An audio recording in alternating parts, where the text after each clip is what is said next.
What's up, YouTube? Welcome back to the Adventures of Mark and Finn with Brent. It's a Sunday fun day, and as we talked about last night, Brent had to work, so we're going to take some time today just to hang out and do a little talking about some of the content that we weren't able to do last night because he wasn't here. So we're just gonna hang out, nothing real formal or anything. And if you feel the need to, we'd really appreciate it if you would just hit that like button. It really helps the channel. And if you want to catch future notifications from our channel, really help the channel to grow and do better content, go ahead and hit the subscribe button and that notification bell, and you'll know when we go live and post videos coming up in the future. With that being said, what's up, Brent? Oh, not much, man. Doing the work thing. I'm on night shift right now. Work at a hospital down here in Charleston. So, um, yeah, kind of tough to do. Get the scheduling down right now, but we're definitely working on it. Yeah, it's going to evolve as our schedules and things evolve. Try to have as good of a format as we can, but we just roll with it. The main thing for this is for us and anybody who participates to have fun. So we'll just do the best we can. Definitely. But yeah, man. What did you get a chance to read this week? What did you really enjoy? So, three main things I read. First thing I'll throw up here was something we've talked about a little bit already, but Detective 1027. Loved it. Yeah, really like I got the Frank Quietly cover. This artwork is really cool. It kind of reminds me of the Raphael Grompa stuff from Golden Child.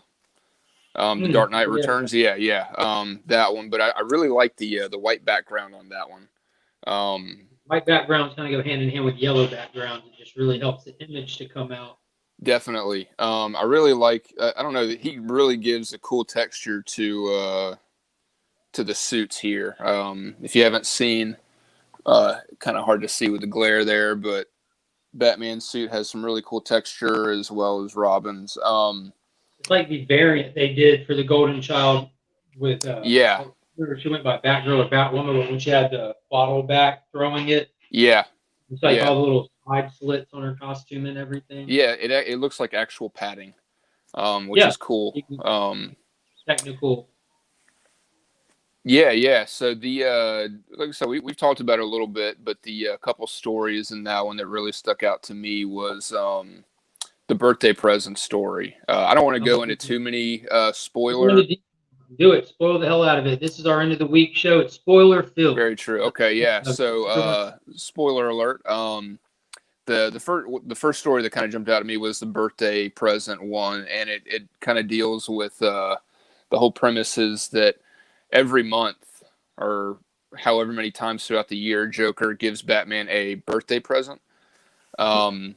And the irony of the whole thing was it was never on Bruce's actual birthday, which was pretty funny. That was the Matt Fraction story. Yeah, that one. But yeah, he never landed on his birthday, and then just one night, and it goes throughout like 12 years of their rivalry, whatever you want to call it. And he's like, okay, it's the end of the month, and I haven't gotten a birthday present. But yeah, that was a really cool story. The president ends up, if I remember correctly, actually being the Joker. And Batman's all like, "Where's my birthday present?" Yeah, he made him say it. Yeah. Where's my birthday present? Awesome. How frantic everyone got while they were watching the clock. Like everyone was in on it. Like the whole GCPD in on it, the commissioner calling, checking with Alfred if he'd heard or seen anything. Yeah, it was pretty cool. I really liked Detective number 26 as well. The Silver Ghost story. Yes. What was that? How it was like a throwback to old pulp era comics, and it had that very Tracy vibe to it. Like they even threw in the panel where you had the very caricature versions of villains when you see him even walking through the alley, and he had on the coat and the hat. And it wasn't quite yellow, but it was tinted yellowish. And there's like three villains standing around with like three eyebrows. Like I could just imagine in Tracy's universe they would have called him Tribrow or something. Yeah, oh, that's a good one. Yeah. Laptop or whatever, yeah. But Yeah. I like that as well. Yeah, that was cool. I kind of liked how it was like a play on actual Detective Comics number 27. Like, hey, this is the dude that kind of came before Batman. Um, but the Detective 26, and it's kind of, yeah. So I thought that was a cool play on his Batman's first appearance. And there were a couple of stories in the end of 1027 that sort of set up future storylines. I don't remember the names of them. I know one kind of dealt with Generations. yeah, Generations was that one. It was sort of kind of dealt with like a reality warping type of thing towards the Yeah, end there. man with skeet on his hand, Yeah. time traveling. Yeah. Well, the like how Batman from it was like Batman in the '80s, and then like it has the picture of his parents in like 1985 or something like that, and then 1915. It went all the way 19. back. Yeah. Yeah. Well, once it, but yeah, before that it showed something that was like 1985 or whatever before it like everything got kind of warped. Yeah, got you. Yeah, you see Yes. where like he like traverses back through time right there, and it goes all the way Yeah. back to Golden Age costume, which I don't know how Batman landed in 1915 since there was no Batman in 1915. Right. I mean, I just think that was a portrait of his parents from that year or something like that. Oh, I got Um, you. That makes sense. yeah. That was grandparents probably at that point, wasn't it? Well, no, not necessarily. Yeah.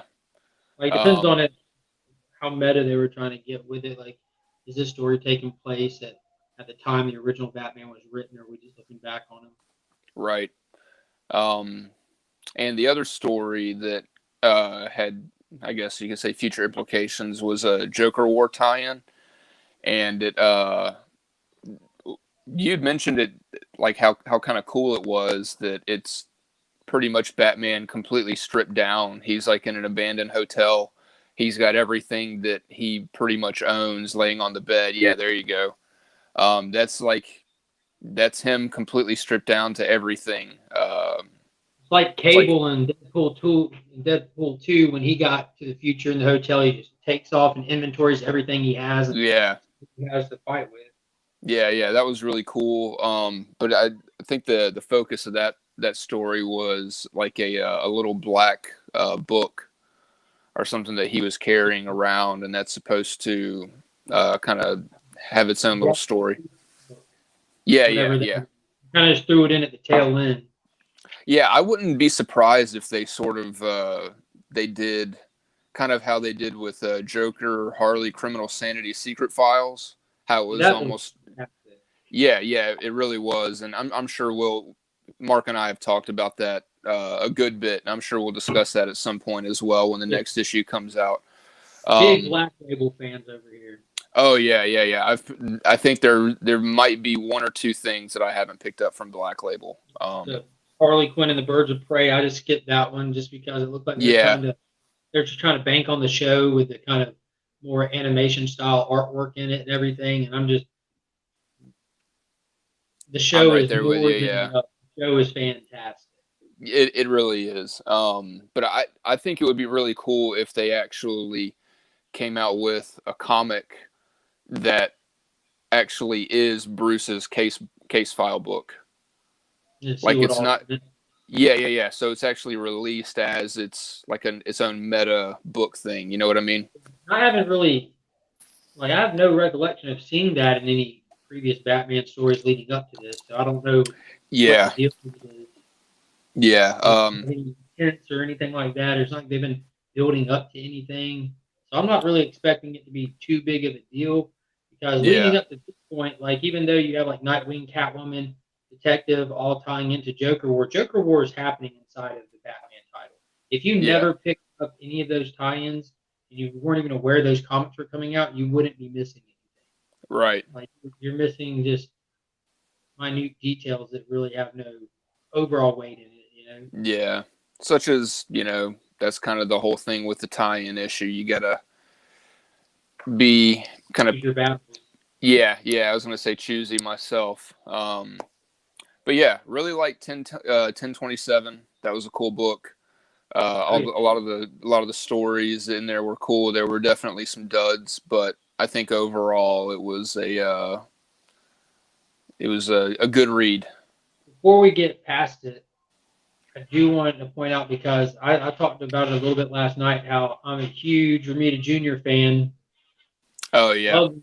And I talked about how I understand why everyone is or isn't. And I know with you, you lean more on the not normally my cup of tea. We've talked about how you can honestly tell the difference between his covers or his interiors, or when he's oh working on yeah, something that he really cares about, like Daredevil, man, without fear that he did with Frank Miller, which was yeah. amazing It from was, it cover to was. last cover is just amazing. You can just tell that he put some heart and soul into that. Even reading the conversations, the telephone conversations that they had at the end of it written down for you to kind of see them evolving into getting the project started. You can really Hmm. tell how excited he was to get pumping on it. And Oh yeah, so I can definitely tell, like with recent, I think he was on Justice League for a little bit not too long ago, and not all of it is tip top. You can tell sometimes they right. push him through it, but his story in here, the golf story 4, dude, it was Yeah, flawless, man. That was flawless for Mita Jr. And I know that. his art really hasn't evolved too much over the years. He's been pretty constant, but it reminded me of like World War Hulk art or Daredevil art. Man, Yeah, it was awesome. that was And kind of a cool story too, where Bruce was able to like take somebody down as Bruce and not really Batman. You yeah, know, dude, it was awesome when he threw that club. yeah, yeah, Chill as a um, cucumber. for sure. Yeah, yeah. I mean, and I've talked to you before. My biggest thing with Ramita Jr. was the Superman Year One artwork. I, Yeah. I I read the first issue and I was not convinced with the high school kids. I know I've mentioned that to you before. And I think the same thing again, get past that and get to issue 2 where he gets underwater. And you can see, I can't remember who did the colors on that, but that was like a match made in heaven. His art with whoever was doing those colors, because when you get oh to yeah, issue 2, just yeah. I unfortunately I never made it that far. Plus, well, I will say it wasn't necessarily Ramita's artwork so much as it was Frank Miller's dialogue in that book. Oh yeah. my goodness, that was terrible. I was It so was, excited for that title because having so much Frank Miller Batman and Superman yeah. popping up every now and then is you kind of get the obvious feeling that he's not a fan of the Boy Scout. Oh You yeah, know, definitely. he's always done some outside of the normal Superman stuff with Superman. So I was pumped to see what he does with Yeah, Superman. The story itself really didn't go that far to really see him do anything much with him. But I enjoyed it. I enjoyed it a lot. yeah. I might pick it up one day. Yeah. We'll see how it Where goes. it's there's very few things that I don't enjoy when it comes to comics. It's like with Right. movies, even crappy movies. There's horrible low budget like Roger Corman films that are notoriously bad movies, but I love them to death. I recognize that they're bad. I understand why Yeah. other people wouldn't like them or the general audience wouldn't like them, but it's I think that's a piece of what I enjoy about them. Is every now Yeah. and then I just like to watch some smut. Yeah. Well, I mean, you have the the people that will kind of embrace that, like with Sharknado. Like Yeah, everybody knows how terrible it is. Sci-fi knows how terrible it is, but yeah, it's like, I mean, you can't not watch it, you know. yeah. Um, but I yeah, don't want to say that that's how Superman Year One was by any means, but I was just more referring to the B budget films, but yeah. yeah, Um, but yeah, man. The other thing that I picked up that I actually read this week myself was the death metal tie-in from Justice League. I wasn't really a big fan of the cover A, so I went with Starro there. Pretty awesome yeah. stuff. Throwback Really, to the first appearance of the Justice League cover. yeah, and sorry about the Yeah, glare on that, guys. Like I'm really trying to kind of figure there out it my is. lighting in here. Um, so like the my home setup is a little different. Like my bedroom light doesn't work unless the kitchen light is on. So and it's fluorescent, and Yeah. Anyways, Sounds like you hired the plumber to do the electrical work. yeah. But yeah, I really liked the death metal tie-in from Justice League. Kind of brought Nightwing to the forefront. Yes, he's back. Yeah, I thought it was really cool how they sort of started it with him kind of sneaking in and seeing the League for the first time. Well, Like, just the kind of bewilderment from it. He was back in Batman now with issue 99. Yeah. Dick Grayson's back as Nightwing with his memory back, and then Nightwing's in full play in Death Metal in the same week. Yeah. It's pretty cool. They just rolled out a big week of Nightwing, and on top of that, I mean, it makes sense, but the Batman 99 1 in 25 variant was the Nightwing.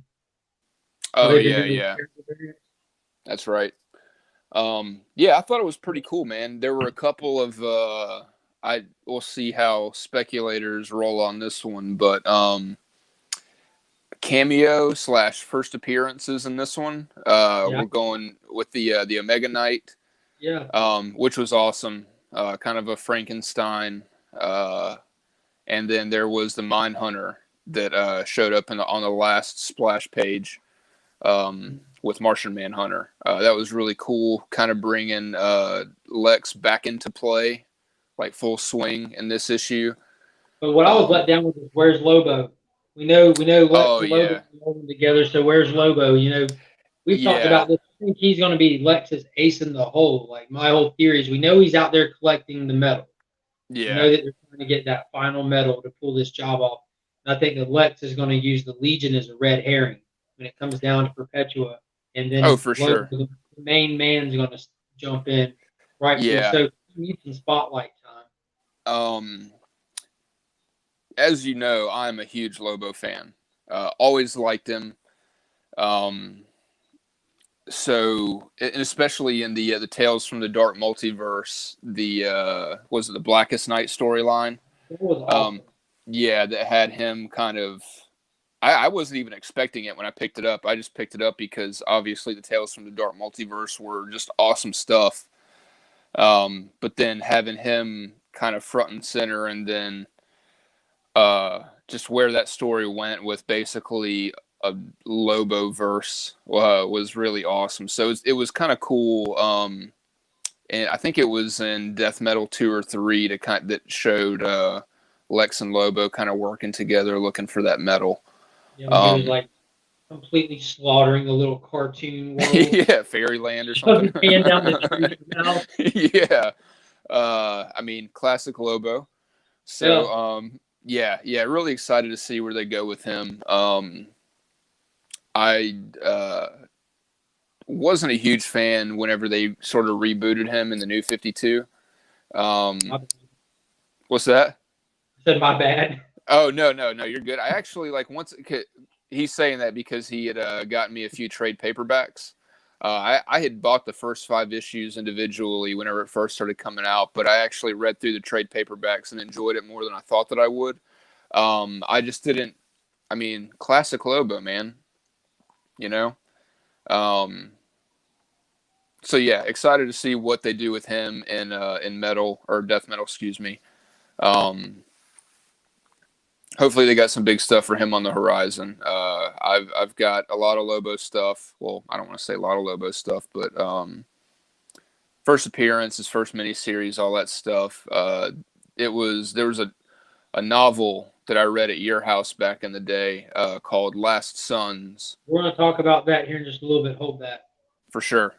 Cool. Yeah. So Justice League was awesome. I like how I'm really enjoying that each tie-in or one-shot that they have for this series actually holds weight for the grander story at large. Not just tie-ins across every title coming out too. They've limited it to Justice League, which was one of the precursor books going into this, and for all of our tie-ins are doing awesome one-shots.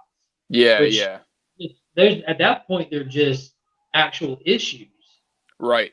Yeah. Like the Infinite Crisis one, that was they could have just called that Death Metal issue 4 and it would have been no different. Oh, for sure. Yeah. I felt like that was like a direct continuation almost. It was. Like there's no way anyone who's only picking up the main title and they're talking to someone who's picking up tie-ins are not going to be able to go back and pick at least that one up. Right. You know, some of them it just has just expanded stuff on it, like we were talking about with the Joker War, but not this one. Not this one. Yeah, yeah, you An Infinite definitely, Crisis is mandatory. yeah, those checklists that they always have in the back of comics that, like, hey, these are what you need for the full story. Like, you definitely need that for death metal. Yeah, normally Um, that's a deterrent for me. yeah, and I'm not mad about it at all. Mhm. It's I've really enjoyed this death metal storyline so far. Um, and there's a few more tie-ins or one shots still coming out. There's one on the Robin King, Well, one this called, month alone, we still have speed metal coming out, yeah, Speed and, Metal is and actually out this week, I think. yeah, in the multiverse. Yeah, there's the multiverse one, Speed Metal, Robin King. There's one like the New God or something like Well, that. those first two are just supposed to be in September alone, as well as actual issue 4. Yeah. So lots of stuff to go on with metal. Really excited about it. Um, yeah. The kind of moving on to the last one that I picked up. This was sort of a last minute decision for me. As you know, I'm kind of I feel like I read more indie titles than I do Marvel or DC. Um, kind of that other perspective for the channel. But what I picked up this week was Heavy. This is there we go. Kind of sorry. I know this. It's weird for me because it's backwards on this phone. But anyways, No, uh, it's oh yeah, I'm about to say I'm reading it right way. I just mean like Hand, take your right hand and move it back just a little bit, like lean the book like this. Other way, the other hand. yeah. I don't know. This is weird for me. I don't know. Yeah. So Heavy. It's from Vault Comics. The This is also kind of going back into my high school music phase. So there's a band back in the day called Say Anything, fronted by a guy named Max Bemis. And the last few years, he's had a couple of Marvel titles that he's worked on. One of them being the worst X-Man ever, which I believe the dude's power was to he could give off a nuclear explosion, but it would actually kill him, so he can never use it. That. I don't even know. I think it's one they created for the storyline. I don't really remember his name, and I could even be messing his power up a little bit as well. But that's just what's kind of floating to the top of my mind on that. So yeah, he's like super powerful, but he can't use it because he doesn't heal from it or anything. So he worked on that, and he also worked on Moon Knight for a little bit for Marvel. But the premise for Heavy is actually really cool. It's sort of got a heaven, hell, purgatory type of thing going on with time and interdimensional travel kind of sprinkled in there. Sure. The whole premise is that this guy Bill, who was on the cover, he's dead, and he wasn't good enough to get into heaven, but he wasn't evil enough to go to hell. So he is in this purgatory-like place called the Big Wait, where it's almost like another civilization. Everybody there has a job, and the purpose of that is to work off their debt so they can get into heaven. And his job as a heavy is to sort of keep the bad people of the multiverse in line. And the book opens up with him punching this high school kid in the face because he's a bully. And yeah. So yeah, it's a really cool premise. He's one of the I was kind of reading back through it earlier, and there's this really cool moment in it where he's talking to his boss, and she's like, I need you to go take care of this version of Leonardo da Vinci that is super evil, and he's doing all this like really bad stuff, but he has these crazy looking like steampunk Vatican dudes flying around. So Bill like crashes through the portal into their universe and just sort of runs into one of these Vatican guards that are flying. So he's like coming down through the air, basically like hits this dude, starts like surfing him through the air to the Vatican. And yeah, it was awesome. And it's definitely I would say definitely a mature title. Not for kids. Do you have yours open? I can, yeah. I like to see the interiors on it. Oh, for sure, yeah. I was going to say the artwork's really cool. Who does the art on it? Artwork is from Eric Donovan. What else has he done? I'm not too sure, to be honest with you. But this book sort of has like a very James O'Barr Crow-like sort of undertone to it, because the whole premise. Week, by the way, I finally broke down and asked Adam. He said my Caliber Presents #1 should be back next week, probably. Nice. Yeah, that's very cool. So the Crow part of this is this dude and his girlfriend are murdered by her ex-boyfriend, and she obviously made it into heaven. So Bill's whole existence and the big weight is to work off his debt, quote unquote, to get into heaven to see his wife. But this was the panel I was talking about with him riding the dude through the air. That's kind of. Decent. Yeah. Yeah. Eric Donovan's done. I know I've heard his name before. I can't remember. Eric with a K. Yeah. And a Y as well. I know that was probably a terrible shot. I can't. There we go. No, I can see pretty well. How does Eric Donovan spell Eric? ERYK. YK. Yeah. And yeah. And one thing that kind of tripped me out earlier was this version of Leonardo da Vinci. Something he said about Bill. I don't know if I should repeat it. Again, this is not a children's title. This is definitely an adult, mature title. This is a really cool image right here as well. I know it's kind of dark in here, guys. I'm sorry. But yeah. That's not bad at all. No, it's really cool. With a lot of artwork, I'm very classic superhero style. So yeah. Picking up indie books, I have takes me a little while to sometimes get into the artwork. Even with Rangers, as much as I love that series, like me and you talked about it as we were reading it, I was not impressed with the interiors on Rangers Turtle crossover. It wasn't the individual shots by themselves, but just the movement of the action from panel to panel. I wasn't impressed with it. They didn't do action very well. It just looked confusing. That's really cool as well. So this is the last shot from the book. I mentioned earlier how. What's that? It looks like Terminator. Yeah, yes.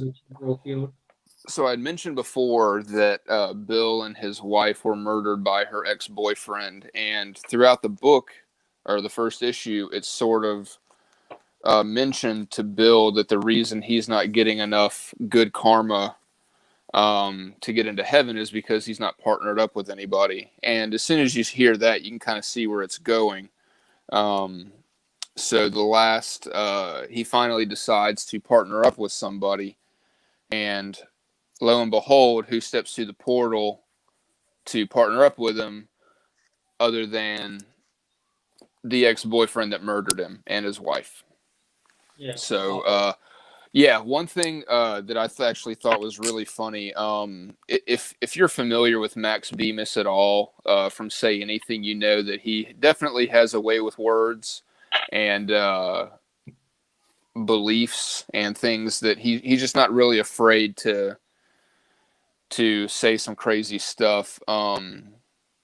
But at the end, on the back of the issue, it actually has like a description for everything, and the last part says a story about the existential purpose of dumb boys with big guns.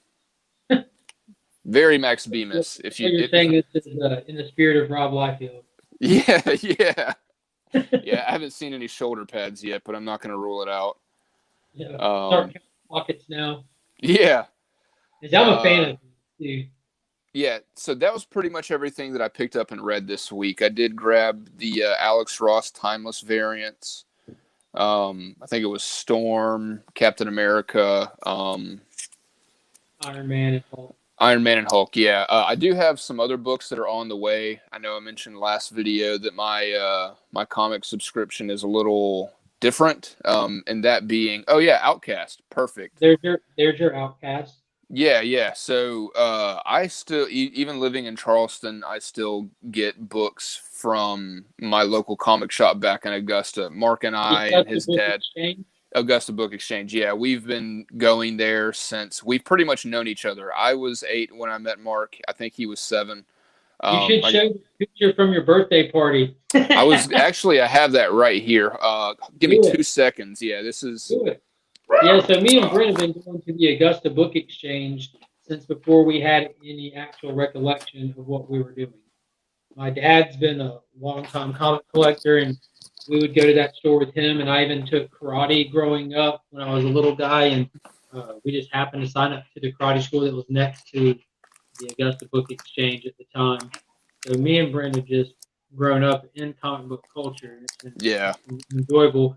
And this photo that me and him were looking at the other night, Finn's home. He decided to go with Gita to do laundry. Oh, nice. He's got something he needs to show you too. I've got a few things over here that I did not have in my possession last night that I'm excited about showing you and us talking about as well. But yeah, me and Brent were looking at some stuff last night. He was showing me these pictures that he has from his birthday party. So this, I'm pretty sure this was my 9th birthday party, 9th or 10th. God, I hope I didn't. This looks like. When I was that old. This was I think this was from 4th grade. When I was in 4th grade, I think he might have been in 3rd. But that's us. So you know what's crazy to think about that? If that's me in 3rd grade, that is the year that I first read Kingdom Come. Oh wow, that is nuts. So that was this was a birthday party that I had at the local skating rink called Stardust. That is unfortunately no longer there. But I forget. You had pulled a picture up, or we were talking about something the other night, and I was like, "Oh yeah, dude, I got this." And then, but yeah. So it was 96. I'm wearing the T-shirt from the Olympics when they were in Atlanta. Yeah. So that was 10. When the torch came through here, Dad was able to carry it for how they were passing it, run it through Pop Tech. Yeah. Carry it off, because they wanted someone awesome. from the Augusta Police Department to do it. Oh yeah. He was the one Very that chose cool. it. Yes, because there weren't a lot of them in shape. Oh yeah. He was one of them. Yeah. So. Who does? Oh yeah, Jim Varney as well. Dad was his bodyguard. Bunch of pro wrestlers that came through. Oh yeah. He's done kind of stuff. Wild looking back on it, isn't it? Yeah, it really is. So Outcast was something that so again, sorry, I kind of lost track here. I still get my books from Augusta Book Exchange back in Augusta. Mark, being the good friend that he is, grabs my stuff and sends it to me every week. So there's Outcast. I haven't read it yet. I'll probably go through it next week. On our books under his Skybound imprint. Yeah. Paul Azaceta does the artwork. That's been a really cool read. Hey, Brent. And I also picked up I mentioned it last week, the quarterly comic called Headlopper. Very, very, very excited to get into that again. Heads up. Daddy? Come on, come say hey. Look, who's this? Hey, Finn. What's up, buddy? He wants to show you his new truck. Okay. He's coming around. You got a minute. He's taking a long way. Oh, no, for sure. And just real quick, too, The other comic book shop down here, yeah, Headlopper. Really excited to get into that. I think this starts the 4th volume of it. I can't tell what. Yeah, this is volume 4, 1 of 4. Okay, cool. All right, you want to show? Let's show Brent. Come up here and show him. Oh, you want your chair? But yeah, the local comic shop offers a grading service and a couple things that I've just real quick. I'm not going to talk too much about it. You're going to have to give him a little bit of your attention real quick. No, you're good. What's up, buddy? You got to pick it up where you see it. It's a monster truck. Yeah, that is awesome. You got it here. There you go. Oh wow! Now it's just a tractor. Oh, look at that! Oh, It transforms. That big boom, but that button make it big. Oh yeah. You can push a button and make it transform. But that green button right here, that thing right here make it. It's got a green button. I don't believe you. It makes it hook. And that down here. Nice. Go down. Show them how it transforms. Whoa! Look at that. They would never know that there's a dinosaur truck underneath it. You see I it, do Brett? see it, yeah. That's awesome. Yeah, it's cool. Sick tricks. Ooh, 360. Right. That's cool. Well, it's got a bunch of dirt on it. Let's get it off the table. See all the dirt? Let's play with it on the floor because there's a lot of grass on it. See all the grass? What? You see the grass on it? Why? Because we can play with it outside, silly goose. Why? But no go for the dirty on the back. But it's got grass on it. You gotta put it on the floor. No, man, go for the dirty. Well, we don't want the table getting dirty. We eat up here, buddy. We gotta eat some pea-butter. No, how put that up here? Well, no, the tractor's dirty. If you clean it off first. Beeping, but up here, need to open right on the table. Well, we're not gonna write on the table right now because it's dirty, okay? Why? Because we've been playing with it outside. Here, go play with it on the floor. That's funny. Well, no, we can't put it on the table, buddy, because it's dirty. You play with it up here. No. You can't put it on the table because it's dirty, buddy. No, but they're all dirty. They're all dirty. They're all dirty. That's funny. You want me, and I'll clean it for you? Okay. Headlopper. Yeah, Headlopper. It's been a while since the last issue came out. Really looking forward to getting into that one. Definitely really cool, kind of kooky book to get into. But the comic shop down here, Captain's Comics and Toys, they offer a grading service. I just kind of real fast wanted to show off a couple of things I want to take up there to get graded. The first one is going to be this Alex Ross sketch variant. It is a either 1 in 100 or 1 in 300 variant. I'm not too sure. I was lucky enough to score a couple of these for really cheap. Again, sorry about the glare. Hey, Finn. Hey, Finn. I don't know. Let me take this out, be a little bit better. What's that? Yeah, I am on that. I'm on the phone. Yours is not broken. See? There we go. That's a little bit better. Oh yeah. Learning to crawl variants, really cool. You can really see Aunt May's wrinkles in it too. Yeah, I think the first time I showed that to you, you're like, "Who is that guy?" I was like, "That's Aunt May, bro." Yeah, I was able to score a couple of those pretty cheap. I think Second and Charles, I got the other one for like $12, and it was marked down from 100, which was cool. The other one that I want to take up there is something that I was really excited to grab. And I'm not going to take this one out because it's actually in another bag. But the Ryan Brown variant for, okay, I'm going to take it out. I can't stand it. Ryan Brown did an exclusive variant for, I forget what shop it was. might have been this the 616. I can't remember. But he did this awesome, like this awesome Joker variant for. Oh no, it was Comics Elite. Excuse me. Yeah. That's a cool shop, man. They do some really cool. Yeah, still kind of see the glare on it. What was really cool about this variant, though, so there was one that had the trade dress, and then there was this one, the Virgin. But I think the Virgin one is the one that actually had the smiles painted on their face. Yeah. So they actually had the paint on, like the Joker smiles on these dead bodies that he dug up and dressed as the Bat Family. Kind of his thing. Yeah. Really cool cover. I really like it. There's a couple of dead bodies just for fun and hobby in the Joker War.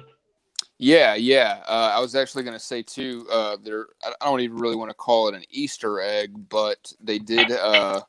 If you look close to his right leg, let's see if I can kind of get it on there. Other leg maybe. Yeah, there's a book that where's it at? Yeah, a book right next to his leg that is basically how to exhume your first body or something like that. I probably can't read it on there very well. But yeah, kind of a very Joker thing to leave lying around. But yeah, that's pretty much all my stuff for this week. Once I get my other stuff in the mail, Outcast and Headlopper, I'll be going through those and give you guys a kind of a discuss it is what I'm trying to say. Excuse me. I know this is actually be able to talk more about it. Yeah. What issue of Outcast was that? Outcast was issue 46. Okay. So there are 2 more issues of Outcast after that one. So they're definitely ramping some things up. I'll kind of go into an in-depth discussion on what the whole series is kind of about and why I like it so much. And I'll do the same thing with Headlopper as well, since they're starting a new volume. I'll kind of go over that. It's been very cool. Each volume is very, very much its own self-contained story. And goes to like reminds me of Steven Universe. Yeah, I could see that. My daughter had my 13-year-old daughter. I think it was like her 11th birthday, maybe, or 12th birthday. She did a Steven Universe theme. The artwork is very unique, but it's actually a pretty interesting little world that they got in the Steven Universe thing. Yeah. Yeah, no, last year for Heroes Con, or it might have been the year before when Matt came up there with me, he dressed up as Steven Universe. It was pretty cool. But yeah, that's pretty much... I don't know if you got a chance to watch this stuff. I'm going to put it up. I don't know if you had a chance to watch the stream from last night, but went through a couple of Ross covers. Oh, cool. Yeah, no, I haven't had a chance yet. I was working all night, and then I got home probably about 8 o'clock this morning and slept until about 3. So the joys of working night shift at a hospital. Yeah. At least you've only... What's that? How many COVID scares have you had now? 3 or 4. Yeah. Hey, hold on. There's my Immortal Hulk. Nice. Yeah, that's a really cool. I like his Iron Man. We talked about that, and sure enough, you can see right there. Yeah, as soon as I saw that, I was like, oh, yeah. You want me to take it? You put it right here on the neck. And it's like I told you, I didn't want to go crazy with these things, and I was already picking those 2 series up. Yeah. Of course, I wasn't able to hold true to what I said. Nice. Because that was just too good to pass. And at that point, once you got those 3, why would you leave her sitting on the shelf? Right. And then once I have those, this one I regret I regret giving Empire another one of my Oh dollars, yeah, I knew it.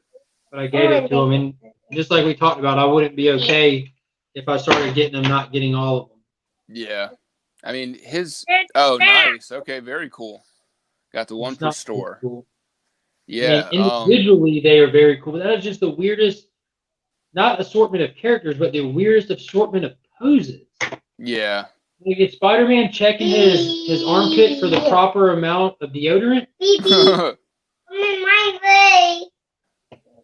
turned my nose up at you, so. It's just, I mean, all of them individually are really, really good. Yeah. They're really, really good. But I just think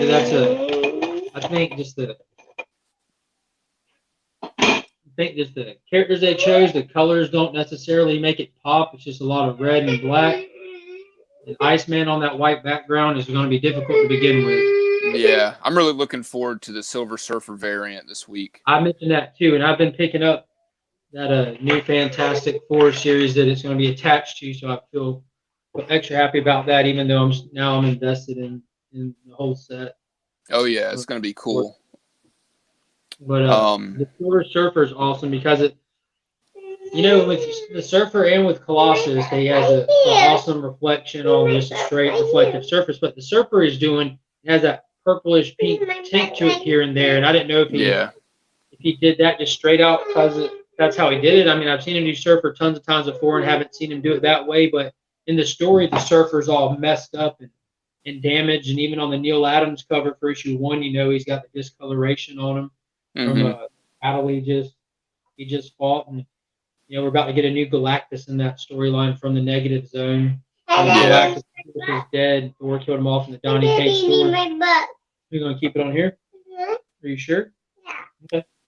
Speaking of which, you got to get on Silver Surfer Black, man. That is. Yeah, I'm just honestly probably going to just choose to be late to the party, and I'm going to let some more Thor come out to where there's some volumes to pick up for cheap. I don't plan on paying full price for them. And I'm sure I'd pick them up and I'd love them, but I just, I like Thor. I've been a little disheartened by Thor in general since Ragnarok. I was a big fan of what the MCU was doing to begin with how each character had their own style and their own tone.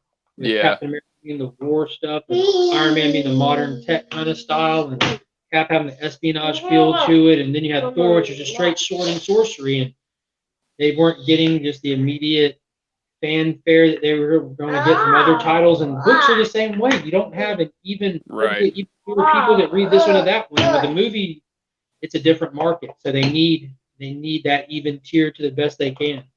And I get why they do it, but I hate that they turned them into just a straight comedy and a goofy light show. It's another space opera, which Guardians was, and we already had Guardians. We didn't need another. Yeah. It fits perfectly and works great for Guardians. That was its thing. And they turned Thor into a joke, and they turned the Incredible Hulk into a joke, and that bummed me out big time. Yeah. So I wasn't quick to jump on a new Thor title. And I'm not on the Venom stuff either. And like you mentioned Tuesday, we grew up in the '90s. Like the TV show was clutch. So Venom was like this amazing, awesome, really like hasn't been out long, just kind of new to the scene character, and he's just wild. But I'm still not on this I don't know, this random Venom hype. It's a huge speculator hype, and it just happens to be a good artist on it. So the speculator hype stuff, I tend to steer around. I just buy what I enjoy to begin with, and if I have to go back and pick up some early issues and stuff, I do. But yeah. Silver Surfer Black, though, it was amazing. I mentioned before how I read an article about Donny Cates talking about how he had some stuff written, and then that was right around when he was writing Silver Surfer Black was whenever Stan Lee passed.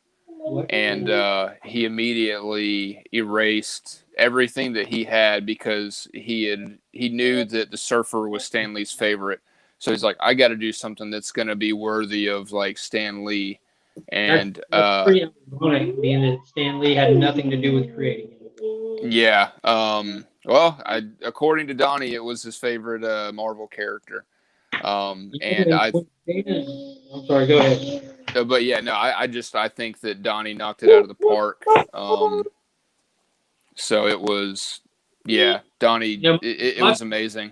I didn't create either. So. Yeah, but I've been reading a story that Donnie Cates has been writing for the last couple of years called Redneck, and apparently it's loosely based off of his family's story, and if that is true, I got some questions for that guy because there is some seriously messed up stuff in that book. But yeah. You know, with Silver Surfer being Stan Lee's favorite character, I hadn't read that. If he said it, I'm sure he had it on good authority to say it. And like I said, I didn't create my favorite superhero or any of them. Oh, and, for sure, yeah. Straight out of Stan Lee's mouth. I watch a lot of comic history stuff, and I think I just get that from my dad, who's a walking comic historian. Yeah. And straight out of Stan Lee's mouth in an interview, he was talking about how his writing style and Jack's drawing style, and how Jack and him were such a perfect duo because the way that Stan likes to do stories, and Ramita Sr. co-signed that this is the perfect way to do comics, is the writer just lays you out in the briefest sense possible what he plans on happening in the book and gives you no fine details, and you just go draw the book. You have free reign as the artist to create. And then Stan, what I say about yelling.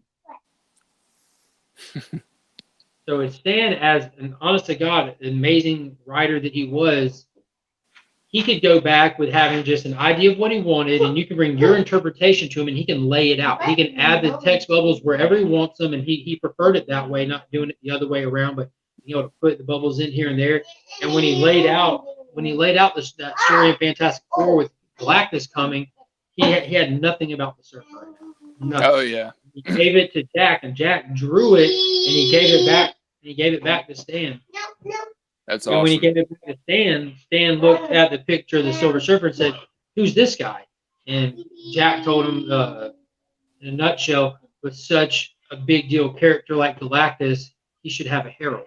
Yeah. And that was a 100% Jack to King Kirby move right there. And that's why they were so perfect together, because Stan looked at it and said, "Jack, I love it." Yeah. Classic Stan fashion, and just rolled with it, man. Oh, for sure. It's a perfect duo. She was there anything? That was awesome. Was there anything else you wanted to go over, man? Oh yeah. While we're on the topic of Stan Lee, I know a lot of stuff online, and a lot of people. I'd see videos where people are collecting different things, and me and you've been looking at some of the Hasbro Pulse stuff where they're about to release that new Draken figure, the Evo 3 Draken, that comes with that exclusive comic, and and how I personally don't get into too many new collectibles. It just has to be just a random buy. Finn has to be wanting it, and it has to have nothing to do with children. I'll still get it for him, just because I like him having his interest and stuff. But when it comes to me and collectibles, I'm retro. I've got a huge collection of the Power Ranger stuff from my childhood that I've gone back and bought. Last night, Finn was playing with a vintage Megazord on here, which was actually not even the original Bandai one. It's this very rare Taiwan knockoff that's harder to find than the Bandai one is.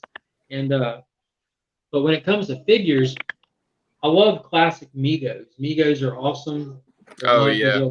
Action figures even predated before, which I've got a few of those in there. I've got you've slept in the man cave countless times. I've got Ghost Who Walks hanging on the side of one of the Hulk toys in there.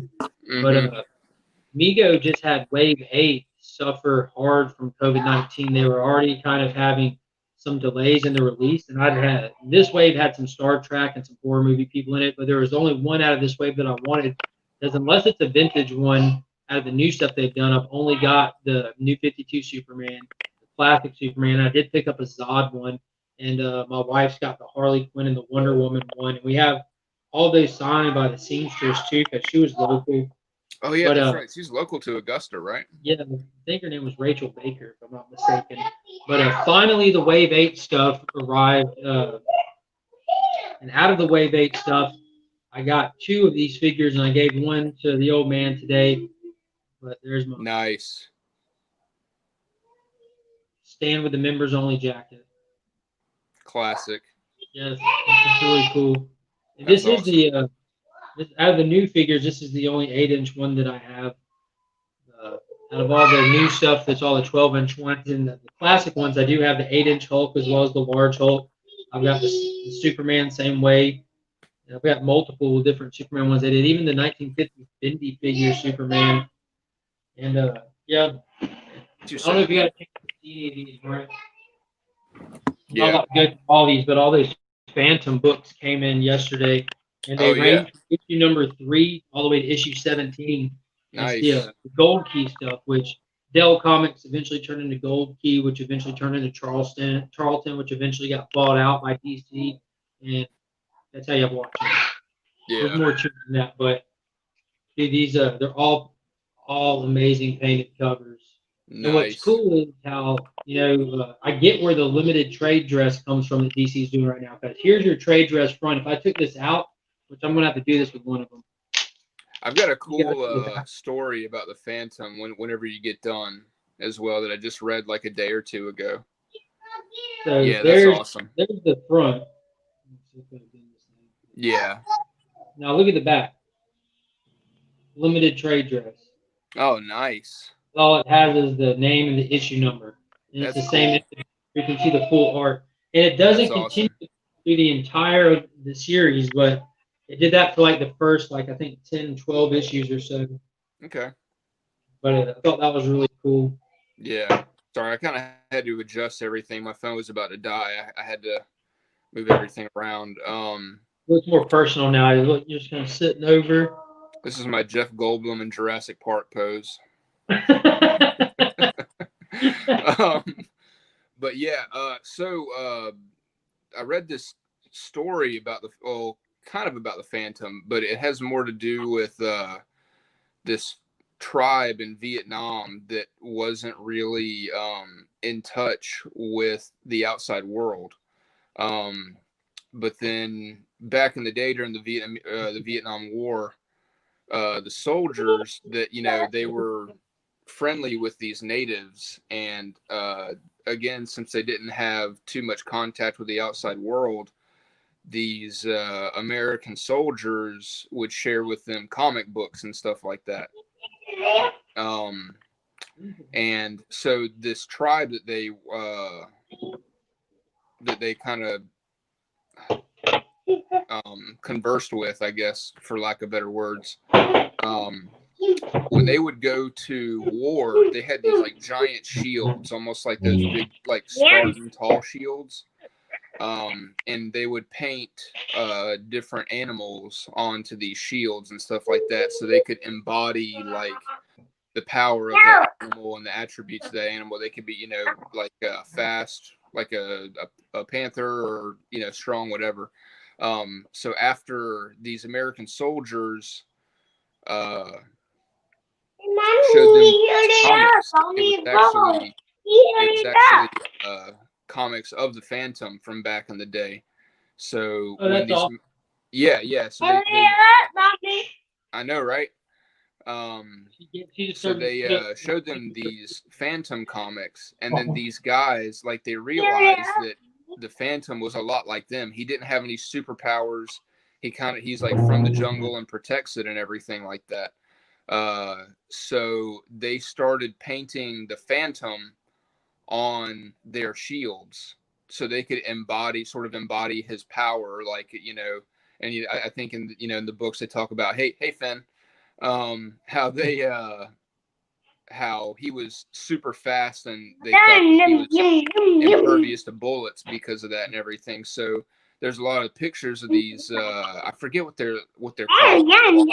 WAHGI. If you want to look them up. But they look at you, boy. But they started painting the front of their shields with the Phantom's face and all that other kind of stuff, so they could sort of embody his power when they went into battle. I thought that was pretty awesome.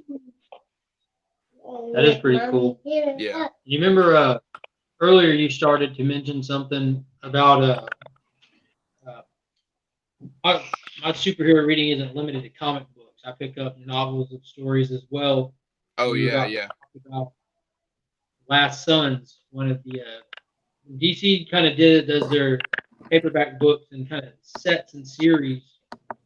Like they had 4 books that came out. They had like Last Sons, Helltown was one of them that featured Batman: The Question. But Last Sons featured Superman, the last son of Krypton, Martian Manhunter, the last son of Mars, and Lobo, hmm the last Guardian. And it was a really awesome book. it And was.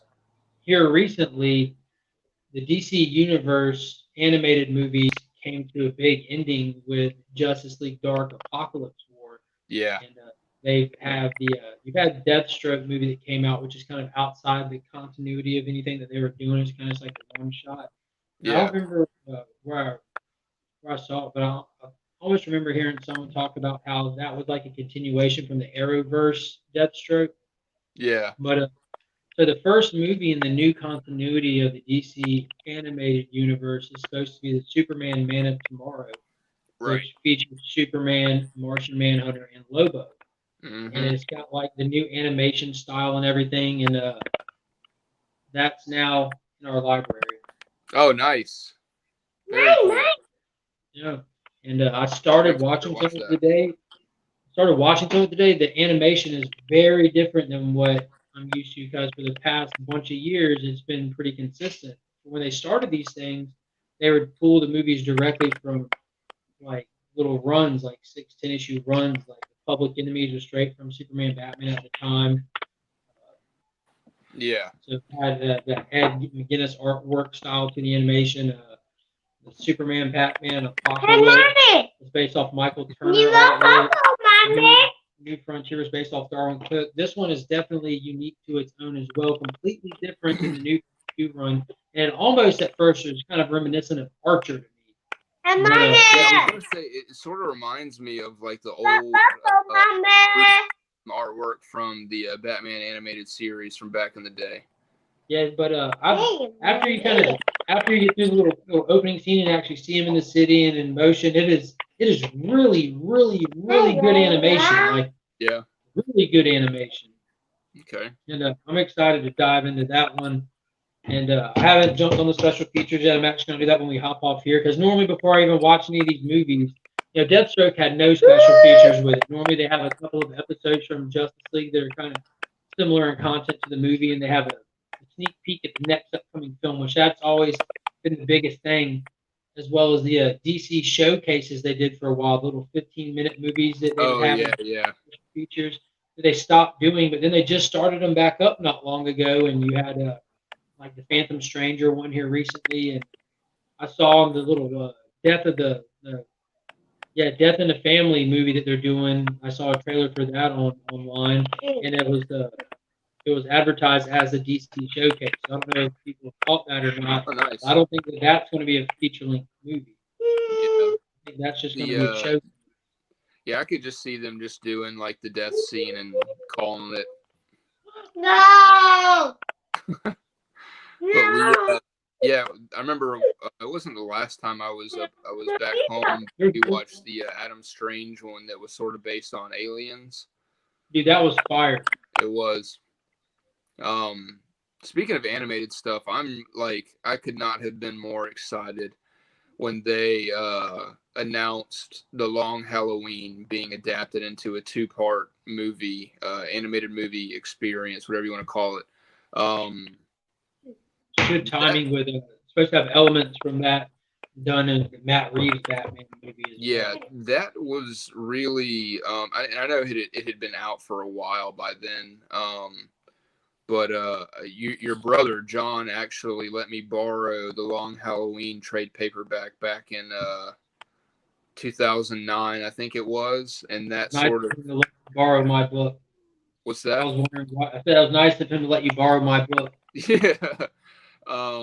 But yeah, that was the thing that sort of got me like back into because there was a period of time where I didn't really do much with comics. But that was really the thing that got me kind of back into being interested in picking stuff up regularly. It was a few more years before I actually did. But reading that again and seeing like, and you know, we were talking about this before, the Chris Nolan movies and how much The Dark Knight actually pulled from The Long Halloween. I was like, okay, this is, and I mean, With I love Carmine him. Falcone and everything. Yeah, yeah. And you know, I'm a huge fan of Tim Sale. Like had a huge fanboy moment a couple of years ago when I finally got to meet him at Heroes Con. And then for him to remember me the next year, that just like made my life. But When you're good. he was like, I remember your face. It's like, okay. With Okay. the pirate mustache, you had it cleaned up for that, didn't you? Yeah. The mustache is growing back. It's coming back. Oh. Yeah, I think with The Long Halloween, the coolest part of that whole book, as good as it was still when he just took Grundy dinner for Thanksgiving. Yeah. Very like the little nuanced moments like that were really cool. Oh yeah, that looks great. But yeah, Long Halloween. Super excited for that to be made into a couple of movies. So yeah. Oh, a couple things I almost forgot too. I had a couple mail calls this week myself. I know I showed off my Web of Spider-Man #1 graded the other day, but I did have this one come in the mail a couple days ago as well. You got more too, right? No, this is the only one. Okay. I ended up losing the other one at auction. I went back through and read this, and it was definitely really cool to see the death of the symbiote. Again, being a kid that grew up in the 90s, was that like the symbiote Spider-Man was just like it was a staple for us in the early 90s and everything. And you know, probably better than anybody that I am, if there's two things that I'm a sucker for with comics, it is foil covers and homage covers. And recently got into collecting the Marvel Zombies because of all the cover swipes, homages, whatever you want to call them. This one's really cool. It's a swipe of Spider-Man #50, first appearance of the Kingpin. Kind of started the Spider-Man No More storyline. And I do have a few more of these zombie books coming in. I think it's cool how they did covers, and it's not just a repeat of Spider-Man 300 over and over. You know, like the fact that they had so many books to do swipes of. I'm so they were all tired of seeing covers, but they weren't covers that had been done to death. Dude, the new Juggernaut book that's coming out actually has a 300 cover swipe. I'm just like, seriously? How can you even stand like that? I don't even know, man. It's just there. Yeah, so I'm over the 300 cover swipes myself.